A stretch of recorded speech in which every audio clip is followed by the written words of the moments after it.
Hello and welcome to the Secrets of Healthful Motherhood Summit. My name is Vera Stepina. I am your host. And today I'm introducing you to another guest. Her name is Jessie Mundell. She is JMG Fitness Consulting, and she's a professional in prenatal and postnatal fitness. I'm very excited to have you here today, Jessie. Thank you so much for your time. Thank you so much for having me. Yeah, absolutely. So to start the interview, can you tell us a bit more about yourself, what's your story? How did you come up to do what you do? Why do you do? Sure. So I am a personal trainer, fitness coach, nutrition coach, and I live in Calgary, Alberta, Canada. So I see clients in person here in Calgary, and then the bulk of what I do now is training women online all around the world. So that's mostly what I do professionally, and I primarily train women, and as you said, pre- and postnatal women, so training women throughout their pregnancy and then early postpartum in the first few weeks after they've had their baby, getting them back into some movement and restorative exercise, and training them as long as they want to continue on as new moms. So I got into this realm because I started training at a personal training studio that was just for pre- and postnatal women when I was doing my undergraduate degree at Queen's University in Kingston, Ontario. And that was kind of my first introduction to really seeing women in pregnancy and bringing their babies to exercise classes. So that was my first introduction to really seeing women exercising more than just walking when they're pregnant and after they have babies. So that was pretty cool for me. And at the time, there was also really interesting prenatal exercise research going on at the university I was studying at. So that was another really cool aspect to seeing really studies and testing going on with prenatal exercise. So from there, I went on to do my master's degree at UBC, and I studied primarily focused on prenatal and postnatal exercise throughout my master's degree research. This is really interesting because I see a lot of experts who were never into fitness or sports or nutrition before them. They had kids, they realized how important that is to stay active and to stay healthy throughout and after the birth. And I think coming from my own experience, it's a lot harder to stay on track after you have the baby, because that's exactly what happened to me. I was okay during pregnancy, and then suddenly I gained like 7 pounds. So it's interesting to see somebody who doesn't have kids but is so interested in his specialty and so professional. Yeah, I'm kind of coming at it from a different place than, as you said, most women typically do. And I just always say I'm so grateful for my clients and their stories and what they have taught me about going through pregnancy and through labor and birth and being a new mom. I mean, that information is just so invaluable, and I often don't know how women survive going through this intense period of transition without all that information that I tend to get. So I'm like, yeah, thank you. Please keep telling me your stories all the time. No, actually not whatsoever. I think it's just such an education, and I'm so grateful for it that I think it probably has made me more prepared than anything. That's great. So obviously you recommend exercising throughout the pregnancy. So here's my question. Let's say I never exercised before, and then I got pregnant, and I realized, oh, I need to make my pregnancy as healthy as possible. How do I start exercising? Yeah, that's a good question, and something that I get asked a lot, because I think women have almost been scared into thinking if you've never exercised before, you just shouldn't exercise in pregnancy, or at least not in your first trimester, maybe start second trimester. But you can absolutely start exercising at any point in your pregnancy, even as soon as you find out. It's so beneficial to start exercising as soon as possible. So the way that we get into it is, of course, gentle exercise to begin with, to allow the body to adapt to new movements, to loaded exercise. Just to get into the habit of moving your body consistently is something that's difficult enough when we start exercising. So we don't need anything crazy, intense, heavily loaded movements or running, CrossFit style workouts, nothing like that. We just need to get into the habit of moving your body consistently. So I'm a huge proponent of strength training exercise, and it's absolutely fine to start strength training in the first trimester of pregnancy if you've never strength trained before. So you would start really basically just how anyone else would start exercising if they hadn't started exercise before, especially with a strength training program. You would get into it slowly on a structured plan that progresses things in a smart fashion. So we start slow, we start with body weight exercises, resistance bands, some layered dumbbell exercises, and then build and progress into heavier, more challenging movements as the body adapts. And so I've been reading a lot about, there's so many exercises that women should avoid. Let's say one source says you should never squat while you're pregnant because it can bring you to a placenta separation. And from like a physiological point of view, can you explain that? Is that true or not? No, not true whatsoever. And I think it's so funny that the myths that are out there on the internet, or even from people's doctors and health professionals that are telling them about exercise in pregnancy, and most of them just don't make sense at all. I still get women coming to me and asking, how heavy is too heavy to be strength training in pregnancy? My doctor said I should only lift 20 pounds. Should I lift more than that? Is that okay? And the answer is there's no weight limit of what you can lift in pregnancy. It's just what you are relative to the individual. If you're comfortable, if you're strong, if your core feels like you can support that amount of weight, there's no heaviness or pressure in your pelvic floor, that's the main thing for me. And I mean, I'm sure it's from experience with you as well. If you couldn't lift over 20 pounds in your pregnancy, you have other children that weigh more than 20 pounds that I'm sure you're picking up all the time. So it's it doesn't make sense. The squatting one absolutely doesn't make sense whatsoever. Squatting is such a fantastic exercise in pregnancy because it keeps the pelvis mobile and moving, which you want, helps baby get into a good pelvic position. It strengthens the glutes, the pelvic floor muscles, learn how to release and contract through that squatting movement, which is fantastic, again, for labor, birthing, postpartum recovery. So yeah, those are kind of silly, old, lasting myths that are still, women still get confused with because that's what they've heard from maybe their mom or their friend or their doctor even, but not a whole lot of weight to things like don't squat or don't strength train or don't lift more than 15 pounds over your head. Not something to worry about. What about exercises laying on your back? Yeah, that's a big one. For me, I'm not strict with saying that women shouldn't lie on their back after the first trimester of pregnancy, which is what is usually said.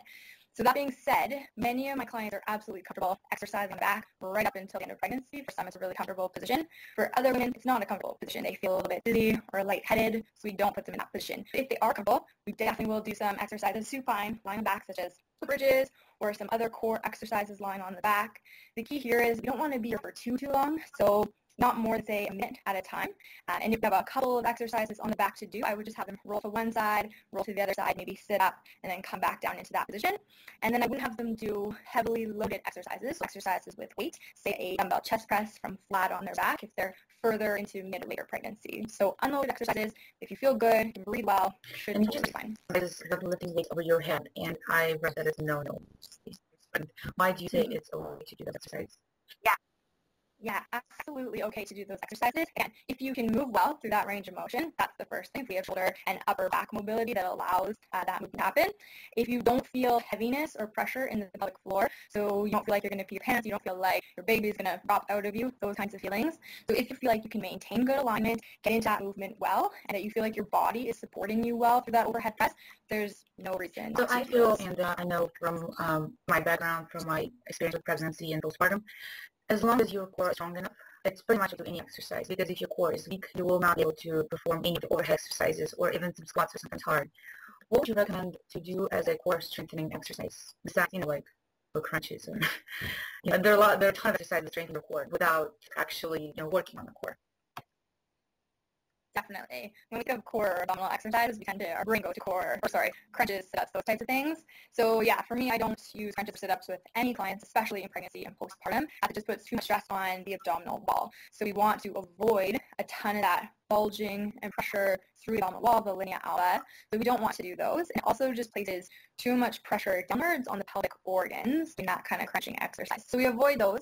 What we do are exercises that keep women in a neutral spine position. So that simply means just good alignment. We have a nice little arch through the low back and then a tall spine curl upwards. So any exercise really that falls into that category tends to be good. So these are things like Palloff presses. I love Palloff press variations. Carried with dumbbells, either dumbbells down by your sides or up around shoulder height or even above the head, tend to be good. Side planks can be a great one too for lots of women in pregnancy. Once we get, again, mid to later on in the pregnancy, we need to be a little bit more careful about the core training to see if a woman can maintain good alignment, and also to make sure that the belly is not bulging out during her exercises. So something like, as I was saying, keeping a neutral alignment, but that could be in a front plank. I don't love front planks as we get further into pregnancy because most of the time it'll just feel like belly is hanging towards the ground and we don't have the support to keep the belly almost drawn up and in. So the baby and the belly are just kind of hanging down. And again, it just puts too much pressure on the connective tissue of the abdominal wall, and it's best to avoid that. So things that keep the body in neutral alignment, and just watching if belly is maintaining a good toned look and not just bulging or doming or hanging out in the exercise. And I personally, that's not always comfortable to do some of those things, when it's, like, I always had really small belly, but even for me, it feels like it's touching the floor, and it's not always comfortable. So I always do even really like incline playing, or, we'll go to the park with my older son, and he'll play on a playground, and I will just do some things off of the bench or something like that, or, some push-ups. As we've been talking about core, about abdominal wall, can you talk a bit more about ab separation? It's a really, really popular topic, and I feel like it's hard to find legit information on that. Like, how would you recommend to prevent it? Is it preventable at all? Yeah, good question. So abdominal separation, which we call diastasis recti, so it is preventable in the case that we're preventing the severity of this abdominal separation in pregnancy so we can heal it up really well postpartum. That being said, it's really difficult to carry a baby in your body full term and not have any abdominal separation at all, I think, and from what I've seen in my clients. So it's not something to stress or worry about whatsoever, but we do want to prevent the severity of it in pregnancy, and that can be a ton of great exercises we do, maintaining good alignment and posture, sitting, standing, exercising in good positions. So what diastasis is, we call it an abdominal separation because essentially we have our six-pack muscles, our rectus abdominis muscles down the front of the belly, and that is what we tend to think of as the abdominal muscles separating in pregnancy. So we have this connective tissue, the linea alba, which runs from our sternum all the way down to our pubic bone, and it connects not only the rectus abdominis, but our other deeper abdominal muscles all throughout our abdominal wall. And this is really what we want to be most concerned with diastasis recti, is the integrity, we call it, of linea alba. So postpartum, and it's difficult to feel in pregnancy. You might be able to see that separation in pregnancy, but the belly feels really taut and hard in pregnancy. So postpartum, once baby is out, we can really feel the integrity of the linea alba to see if it's really squishy, if we push the fingers pretty far into the belly, or if it's pretty taut. We can't push really deep into the belly, into the body. So it is the abdominal separation, but it's really the widening of that linea alba. It's getting wider because it just kind of has to allow the baby to grow well and big enough. So again, nothing to be concerned about, but definitely let's prevent the severity of it. And that comes with things like don't do crunches, don't do sit-ups, don't do exercises where your belly is bulging out and hanging toward the ground a whole bunch, and stand in really good alignment a lot of the time. So postpartum, what we want to do is train our abdominal wall and that linea alba to regain tension really well. That's the main goal. The main goal is not to bring the abdominal muscles, say they're 3-4 fingers apart, say around your belly button after you have a baby. The goal is not to bring them back together like this again. For many women, it naturally heals right back together. For lots of women, it might be here immediately postpartum, and then once the healing process is done, we might come to about here with those abdominal muscle bellies. Completely okay as long as we get the linea alba to be regaining tension well. So it feels taut again. We can push inches or exercises that keep women in a neutral spine position. So that simply means just good alignment. We have a nice little arch through the low back and then a tall spine curl upwards. So any exercise really that falls into that category tends to be good. So these are things like Pallof presses. I love Pallof press variations. Carried with dumbbells, either dumbbells down by your sides or up around shoulder height or even above the head, tend to be good. Side planks can be a great one too for lots of women in pregnancy. Once we get, again, mid to later on in the pregnancy, we need to be a little bit more careful about the core training to see if a woman can maintain good alignment and also to make sure that the belly is not bulging out during her exercises. So something like, as I was saying, keeping a neutral alignment, but that could be in a front plank. I don't love front planks as we get further into pregnancy because most of the time it'll just feel like belly is hanging towards the ground and we don't have the support to keep the belly almost drawn up and in. So the baby and the belly are just kind of hanging down. And again, it just puts too much pressure on the connective tissue of the abdominal wall, and it's best to avoid that. So things that keep the body in neutral alignment and just watching if the belly is maintaining a good toned look and not just bulging or doming or hanging out in the exercise. And I think personally that not always comfortable to do some of those things, when it's, like I always had really small belly, but even for me, it feels like it's touching the floor, and it's not always comfortable. So I would always do even really like incline playing, or, we'll go to the park with my older son, and he'll play on a playground, and I will just do some things off of the bench or something like that, or, some push-ups. That's what we've been talking about, core, about abdominal wall. Can you talk a bit more about ab separation? It's a really, really popular topic, and I feel like it's hard to find legit information on that. Like, how would you recommend to prevent it? Is it preventable at all? Yeah, good question. So abdominal separation, which we call diastasis recti, so it is preventable in the cases that we're preventing the severity of this abdominal separation in pregnancy so we can heal it up really well postpartum. That being said, it's really difficult to carry a baby in your body full term and not have any abdominal separation at all, I think, and from what I've seen in my clients. So it's not something to stress or worry about whatsoever, but we do want to prevent the severity of it in pregnancy, and that can be a ton of great exercises we do, maintaining good alignment and posture, sitting, standing, exercising in good positions. So what diastasis is, we call it an abdominal separation because essentially we have our six-pack muscles, our rectus abdominis muscles down the front of the belly, and that is what we tend to think of as the abdominal muscles separating in pregnancy. So we have this connective tissue, the linea alba, which runs from our sternum all the way down to our pubic bone, and it connects not only the rectus abdominis, but our other deeper abdominal muscles all throughout our abdominal wall. And this is really what we want to be most concerned with diastasis recti, is the integrity, we call it, of linea alba. So postpartum, and it's difficult to feel in pregnancy. You might be able to see that separation in pregnancy, but the belly feels really taut and hard in pregnancy. So postpartum, once baby is out, we can really feel the integrity of the linea alba to see if it's really squishy, if we push the fingers pretty far into the belly, or if it's pretty taut. We can't push really deep into the belly, into the body. So it is the abdominal separation, but it's really the widening of that linea alba. It's getting wider because it just kind of has to allow the baby to grow well and big enough. So again, nothing to be concerned about, but definitely let's prevent the severity of it. And that comes with things like don't do crunches, don't do sit-ups, don't exercises where your belly is bulging out and hanging toward the ground a whole bunch, and stand in really good alignment a lot of the time. So postpartum, what we want to do is train our abdominal wall and that linea alba to regain tension really well. That's the main goal. The main goal is not to bring the abdominal muscles, say they're 3-4 fingers apart, say around your belly button after you have a baby. The goal is not to bring them back together like this again. For many women, it naturally heals right back together. For lots of women, it might be here immediately postpartum, and then once the healing process is done, we might come to about here with those abdominal muscle bellies. Completely okay as long as we get the linea alba to be regaining tension well. So it feels taut again. We can push inches other deeper abdominal muscles all throughout our abdominal wall. And this is really what we want to be most concerned with diaphragm recti, is the integrity, we call it, of linea alba. So postpartum, and it's difficult to feel in pregnancy. You might be able to see that separation in pregnancy, but the belly feels really taut and hard in pregnancy. So postpartum, once baby is out, we can really feel the integrity of the linea alba to see if it's really squishy, if we push the fingers pretty far into the belly, or if it's pretty taut. We can't push really deep into the belly, into the body. So it is the abdominal separation, but it's really the widening of that linea alba. It's getting wider because it just kind of has to allow the baby to grow well and big enough. So again, nothing to be concerned about, but definitely let's prevent the severity of it. And that comes with things like don't do crunches, don't do sit-ups, don't exercises where your belly is bulging out and hanging toward the ground a whole bunch, and stand in really good alignment a lot of the time. So postpartum, what we want to do is train our abdominal wall and that linea alba to regain tension really well. That's the main goal. The main goal is not to bring the abdominal muscles, say they're 3-4 fingers apart, say around your belly button after you have a baby. The goal is not to bring them back together like this again. For many women, it naturally heals right back together. For lots of women, it might be here immediately postpartum, and then once the healing process is done, we might come to about here with those abdominal muscle bellies. Completely okay as long as we get the linea alba to be regaining tension well. So it feels taut again. We can push inches. What we want to do is train our abdominal wall and that linea alba to regain tension really well. That's the main goal. The main goal is not to bring the abdominal muscles, say they're 3-4 fingers apart, say around your belly button after you have a baby. The goal is not to bring them back together like this again. For many women, it naturally heals right back together.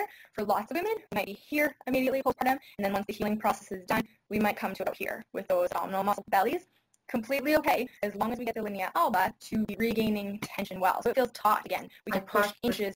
We might come to about here with those abdominal muscle bellies. Completely okay as long as we get the linea alba to be regaining tension well. So it feels taut again. We can push inches to be regaining tension well. So it feels taut again. We can push inches. Coming from everything you just told me doesn't mean that, let's say we brought it back like this close. Doesn't mean I will never have a showering six-pack if I wanted to. No, it doesn't. It definitely doesn't mean that you won't have a six-pack again if you wanted to. It just means that you might be able to see a little bit of separation between those abdominal muscles running down the front of the body. But again, for some women, it might stay with a, say, 2 or 3 finger gap down the linea alba in the whole length of the linea alba, or maybe just around the belly button, and it's no big deal. It doesn't mean that your core and your pelvic floor are healed if your abdominal muscles are glued back together. That's not the sign of a well-functioning core. Mm-hmm. Now let's talk a little bit about as my grandma says, when you're pregnant you can eat for 2, and if you're carrying a triplets, then what does it mean that I can eat for 4? Recommendation for raising the amount of calories. Do we need to do that at all? Mm-hmm. Yeah, so this idea of eating for 2 isn't really accurate. Basically, the calorie recommendation from what I've seen from the best sources are around 200 to 300 extra calories per day in pregnancy. So that's not really a ton, actually, at all. That could be an extra snack. And you might not even feel like you need that throughout the first trimester whatsoever. This might come on more so in the second and third trimesters. So I think you really just have to trust your body, trust your instincts, and eat as mindfully as possible during pregnancy. I mean, it can be so difficult for women in the first trimester to just eat enough. It can be so difficult if you're having intense nausea, vomiting, food aversions. So for some women, it's really just trying to get enough calories to sustain her own weight, and as well to allow the baby to start growing. So I would say 200 to 300 extra calories, but more so, just pay attention to those hunger cues and sensations and doing the best you can to get some extra calories from really nutrient-dense, whole, unprocessed foods. So what would be a snack to add for the 200 calories? Mm-hmm. So my recommendations for anyone, and especially in pregnancy, is to focus on protein, fat, and fiber. So when we tend to think of fiber, we usually think grains, and that's not what it has to be whatsoever. So I encourage my clients to think of their fiber as, for sure, it could be a grain or a starchy or carbohydrate, but we also want to think veggies and some fruits for the majority of the fiber that we're getting in throughout the day. So protein, so that could be a lean source of protein. Meat, if we eat, we can find some good sources of protein powder in pregnancy. Actually, people usually ask me about that and if they should stay away from protein powder in pregnancy. But we really just need to find a high quality protein powder in pregnancy, especially meat is a really difficult thing to eat for you at the time, which it is for many women. Good fats, we really want to keep our levels of good fats up through pregnancy, helps baby's development, and also just helps our energy and our satisfaction food. So something like cheese or peanut butter, almond butter, some nuts, some Greek yogurts or heavier fat yogurts, which is actually a really good thing, especially if we have high probiotic content in the yogurt. And then for our fibers, could be a grain, so something like rice, quinoa, barley, could be a gluten grain if we can handle gluten for sure. It can also be a starch veggie, just potatoes, sweet potatoes, or any vegetable at all that we want to eat, or some fruit as well. So protein, fat, fiber, if we can have that combination most every time we eat, that's the best way to kind of plan our snacks and meals throughout the day. Of protein powder in pregnancy. Actually, people usually ask me about that and if they should stay away from protein powder in pregnancy. But we really just need to find a high quality protein powder in pregnancy, especially meat is a really difficult thing to eat for you at the time, which it is for many women. Good fats, we really want to keep our levels of good fats up through pregnancy, helps baby's development, and also just helps our energy and our satisfaction food. So something like cheese or peanut butter, almond butter, some nuts, some Greek yogurts or heavier fat yogurts, which is actually a really good thing, especially if we have high probiotic content in the yogurt. And then for our fibers, could be a grain, so something like rice, quinoa, barley, could be a gluten grain if we can handle gluten for sure. It can also be a starch veggie, just potatoes, sweet potatoes, or any vegetable at all that we want to eat, or some fruit as well. So protein, fat, fiber, if we can have that combination most every time we eat, that's the best way to kind of plan our snacks and meals throughout the day. So something like rice, quinoa, barley, could be a gluten grain if we can handle gluten for sure. It can also be a starch veggie, just potatoes, sweet potatoes, or any vegetable at all that we want to eat, or some fruit as well. So protein, fat, fiber, if we can have that combination most every time we eat, that's the best way to kind of plan our snacks and meals throughout the day.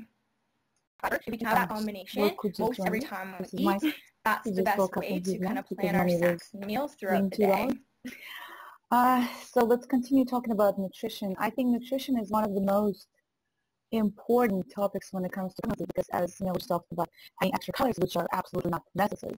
Also, I ran into, with my first two pregnancies, I had morning sickness, but it wasn't that severe. You know, I still could eat salad, I could still eat meat, and I was fine. But with this pregnancy that I'm going through right now, my morning sickness was so severe, I couldn't tolerate the smell of cooking meat for like about 12 weeks at all. I couldn't tolerate any tomato, any vegetables. So basically, I was on a diet of bread and cheese and butter for about 2 months or so. And what since I never, I eat grains, I eat butter, I eat cheese in small amounts, But since I've never, not in my life, but in the past, 4 years, I've never eaten that much of it. What I experienced, it actually made me feel a bit more tired. Even though it did bring the nausea down, the combination of carbon and fat, it kind of made my stomach feel a little bit more comfortable. But overall, physically, I definitely felt more tired. I felt fatigued. I felt like I didn't want to do anything. I wanted to lay down, not wanting to move. And then once the morning sickness went away and I slowly went back to the normal way of eating, balance, macronutrients and everything, I can totally see the difference, how it makes you feel even physically and mentally. So I tried as hard as I could, even though I didn't want to smoke, and I would sneak it into like that or somewhere else. And definitely having that protein makes you feel so much better. It makes your body feel so much better.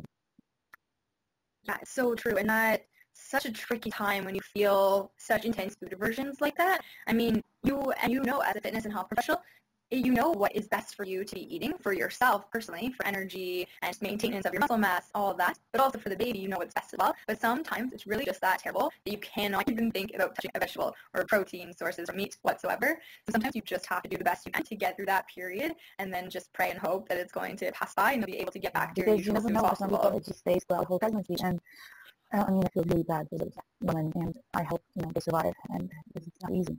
You mentioned protein powders, and I actually had a lot of clients asking me about that, and it was actually really interesting topic for me when I was pregnant and when I was nursing, because some of sources online say, you should never eat protein powder, should never, drink it while you're breastfeeding. And what I know from science, but basically baby formula is pretty much the same way protein as protein powder because it comes from the same source. And not all of us can breastfeed, and we give our baby's formula and it's fine. So what would be your recommendation on a good protein powder? I know like not promoting events or anything. What would be a good list of nutrients, of ingredients in a protein powder? Definitely. So my go-to for all this protein stuff is Anna Sward from Protein Pal, because she just knows the ins and outs of the protein industry so well. And it's important to remember that the protein powder industry is the industry, and they make tons of different brands. The quality is so different between brands. So she actually has a great article on choosing a protein powder in pregnancy that maybe we can link to. But it's fantastic. I think the biggest thing that she recommends is just knowing the source of where your whey protein has come from. If it's a whey protein, what cows it come from, were they grass-fed cows, is it organic farm that they're coming from. Really watch the artificial sweeteners in a protein powder. There can be a lot of fillers in protein, colors, other preservative agents, and things of that nature. So getting really sticky about the quality of your protein powder is my biggest tip. I don't personally have a brand that I love and recommend just because I don't use protein powder myself very often right now. But I know there are a couple of brands in whey sources, or if you're vegan, vegetarian, there's also a couple decent sources for protein powders that are vegan and vegetarian. So there are options out there for sure. It just might take some searching around at a local health food store or online, really searching the ingredients, the background of the company to find something decent. To ask you is about the vitamin A, since it's known that we shouldn't consume too much vitamin E during pregnancy because it can possibly hurt fetus. What do you think about that? Vitamin A. Vitamin E, did you say? Vitamin A. Yeah, I think that it can be difficult at times to actually consume too much vitamin A. I think the best thing we can do is take that high quality prenatal vitamin and then get the majority of our food sources from whole unprocessed foods as much as we can, going back to the protein, fat, fiber sources through our and meals. And I think if we do that and stick to that, we're going to be just fine. And I think sometimes maybe we can overthink the exact sources and nutrients in our food a little bit too much and not really think about bigger picture and just getting quality macronutrients sources at every meal and snack that we eat. So I tend to not delve too far into certain vitamins, nutrients specifically, but more so at the big picture and try to make the best we can what we have available. Because, again, when I was doing my research in protein powders during pregnancy and breastfeeding, a lot of protein powders have added vitamin A into them. So, and it's really hard. Like, when you go to a store, like let's say Healthful or Sprout, some kind of health store, a lot of very natural protein powders, to me, I'm sorry, they taste disgusting. Like, they have this really horrible taste. And I bought a protein powder which looked amazing on label, and they have no added sweeteners or artificial flavors, just for just, and it was Dutch chocolate.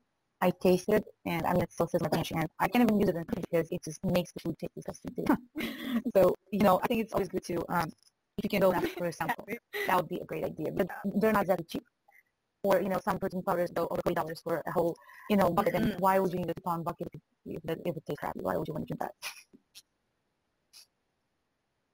Yes, definitely. Oh my gosh, I've bought so many tubs of protein powders and not use them. And that's hence why I don't use them anymore myself. It's just because they can be difficult to choke down. So again, if you can get most of your nutrients from whole food sources, A, it's probably going to taste a bit better, and B, it's definitely easier on your wallet, which most people tend to not think about or realize. But again, if you're in that stage where everything tastes just kind of terrible, liquid nutrition, shakes and smoothies can be an option for some women to get down, and we can hide some protein and even some vegetables in those and smoothies, so it might be an option, but so here's it's tough to find some that most favorite are question palatable. is, again, as my experienced grandmother says, it took you 9 months to gain the weight. And by the way, with my second pregnancy, I only gained about 19 pounds. And I'm not saying that I'm better than anybody else, or that nobody should gain a lot of weight, and also women just gain a lot of weight, and it happens.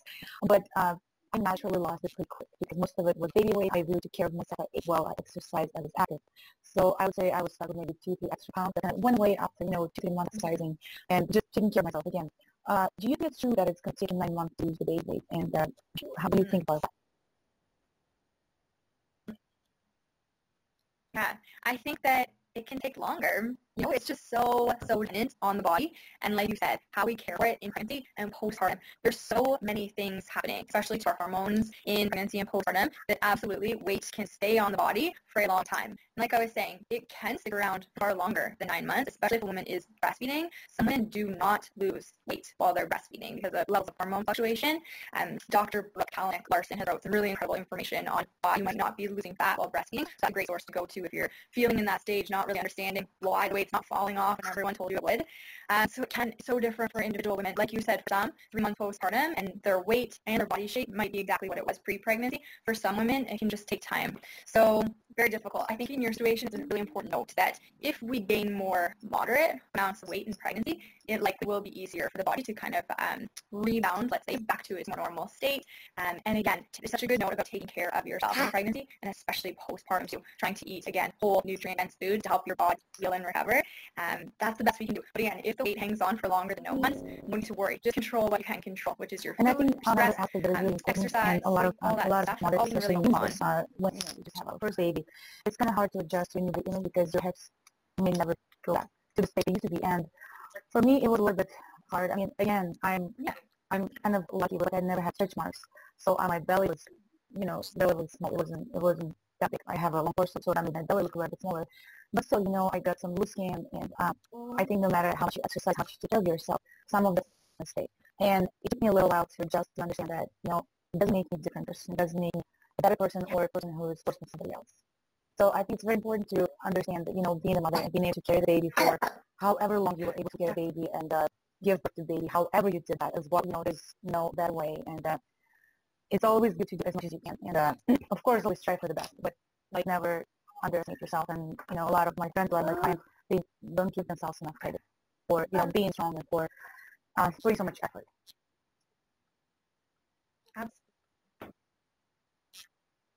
Yeah, no, it's absolutely incredible what the body is able to do to have a pregnancy, to birth a baby, to feed your baby. Those are incredible things. If the body shape is different after pregnancy, it doesn't mean that it's worse in any way, shape, or form. It's just different, and it's absolutely okay. Yeah, we do. That's really the anchor of my coaching, I would say. We talk so much about, again, that different body shape and about how it's just different and how it might stay different forever. We don't need to look like we never had a baby again. That's what I think is so funny about the media pressure that women can feel postpartum is, having to bounce back to their post or their pre-baby shape.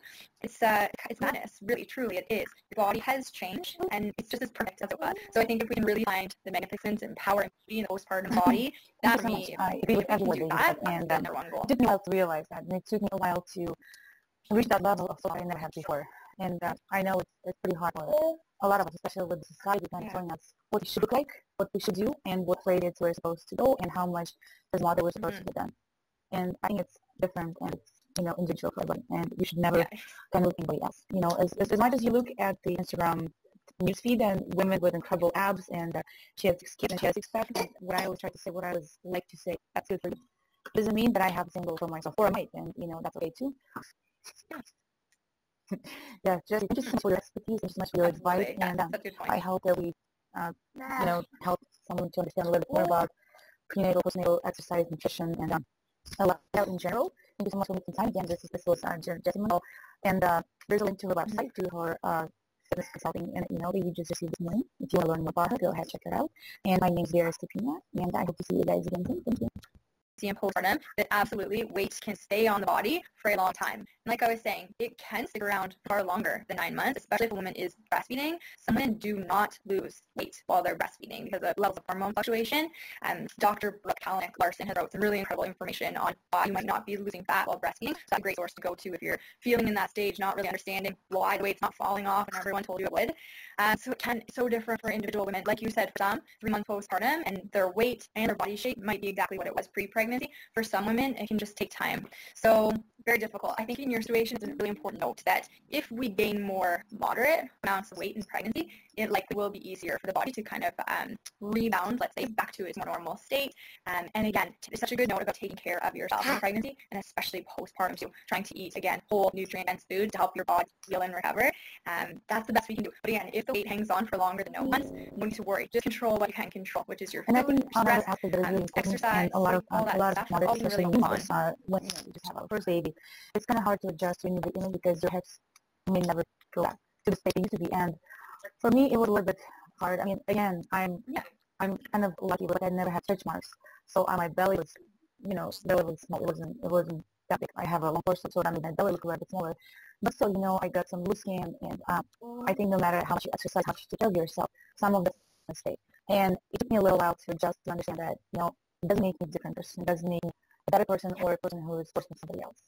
So I think it's very important to understand that, being a mother and being able to carry the baby for however long you were able to carry a baby and give birth to the baby, however you did that as well, there's no better way. And it's always good to do as much as you can. And of course, always strive for the best, but never underestimate yourself. And, a lot of my friends, a lot of my clients, they don't give themselves enough credit for, being strong and for putting so much effort.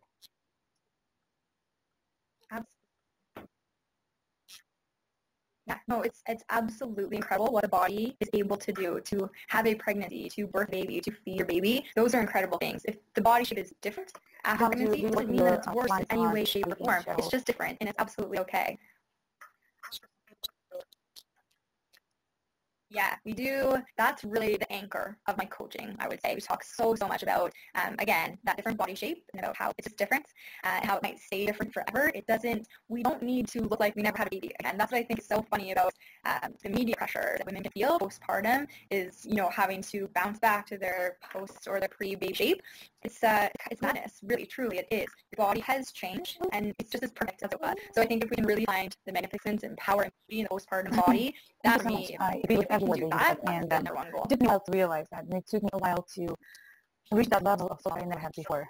And I know it's pretty hard for a lot of us, especially with society kind of telling us what we should look like, what we should do, and what way it's we're supposed to go, and how much as mother we're supposed to get done. And I think it's different, and it's individual for everybody, and you should never kind of look anybody else. As much as you look at the Instagram newsfeed and women with incredible abs and she has 6 kids and she has 6 pack, what I always try to say, what I always like to say, that's good for you. It doesn't mean that I have the same goal for myself, or I might, and that's okay too. Yeah, Jessie, thank you so much for your expertise and so much for your advice, and I hope that we help someone to understand a little bit more about prenatal, postnatal exercise, nutrition, and a lot in general. Thank you so much for making time. Again, this was Jessie Mundell, and there's a link to her website, to her Fitness Consulting and email that you just received this morning. If you want to learn more about her, go ahead, check it out. And my name is Vera, Stepina, and I hope to see you guys again soon. Thank you. Different, how it might stay different forever.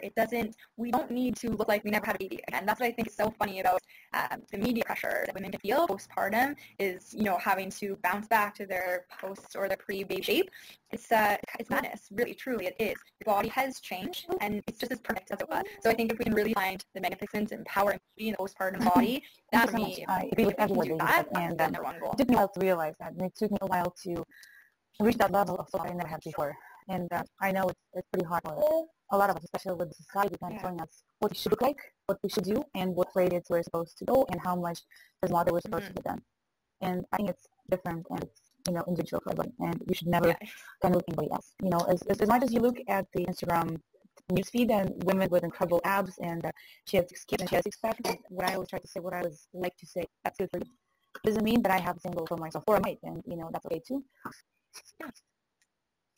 Yeah, Jessie, thank you so much for your expertise and so much for your advice, and I hope that we help someone to understand a little bit more about prenatal, postnatal exercise, nutrition, and a lot in general. Thank you so much for making time. Again, this was Jessie Mundell, and there's a link to her website, to her Fitness Consulting and email that you just received this morning. If you want to learn more about her, go ahead, check it out. And my name is Vera, Stepina, and I hope to see you guys again soon. Thank you. It doesn't mean that I have the same goal for myself, or I might, and that's okay too. Yeah, Jessie, thank you so much for your expertise and so much for your advice, and I hope that we help someone to understand a little bit more about prenatal, postnatal exercise, nutrition, and a lot in general. Thank you so much for making time. Again, this was Jessie Mundell, and there's a link to her website, to her Fitness Consulting and email that you just received this morning. If you want to learn more about her, go ahead, check it out. And my name is Vera, Stepina, and I hope to see you guys again soon. Thank you. And there's a link to her website, to her Fitness Consulting and email that you just received this morning. If you want to learn more about her, go ahead, check it out. And my name is Vera, Stepina, and I hope to see you guys again soon. Thank you. And my name is Vera, Stepina, and I hope to see you guys again soon. Thank you. Thank you.